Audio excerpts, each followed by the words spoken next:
Anthony Richardson is, I mean, he just was godlike. He was like Cam Newton with an even better arm. And, but we talked about it a lot multiple times last season where we wanted to see him, we wanted to see him slide more often.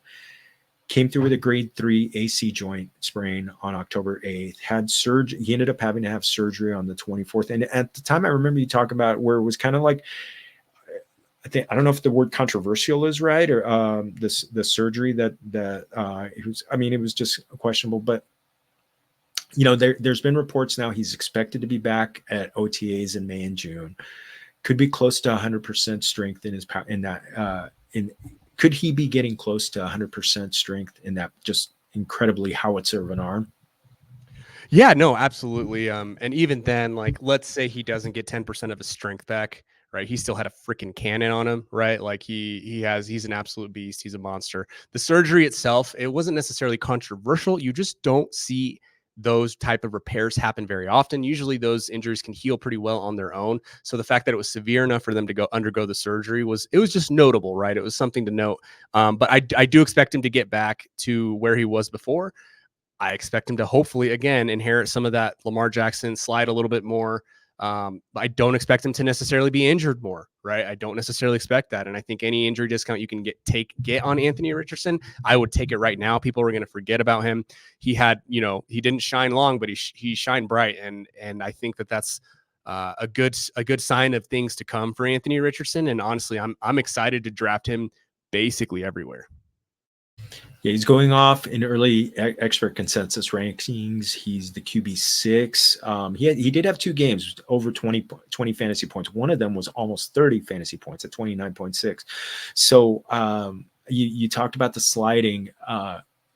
Could there be some reluctance to run, and do you think that could in some ways impact his fantasy value?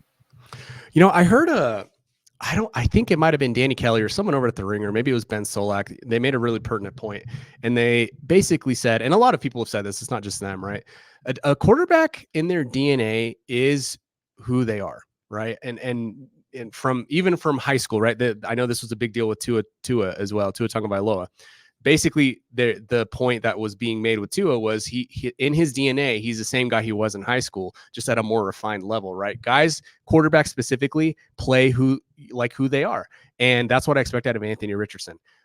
Maybe just a little bit more refined version, right? Maybe he won't slide at the goal line. Maybe they won't even call a keeper at the goal line in the first place, right? Or an option in the first place. So maybe that rushing goes down slightly, but I don't see him necessarily sliding in. Well, that's probably not a good word to mean. What I mean is I don't see a decrease in his rushing ability as big as we'll probably get from the narrative, right? I mean, you can look at Kyler Murray. I said the same thing when Kyler Murray came back from an ACL. People were worried that he wasn't going to run as much, and he ran just fine when he did, right? His numbers were still a little down, but in his DNA, Kyler Murray runs around, he rushes around, he tries to make plays, and I don't expect anything different from Anthony Richardson. Like, these guys are warriors.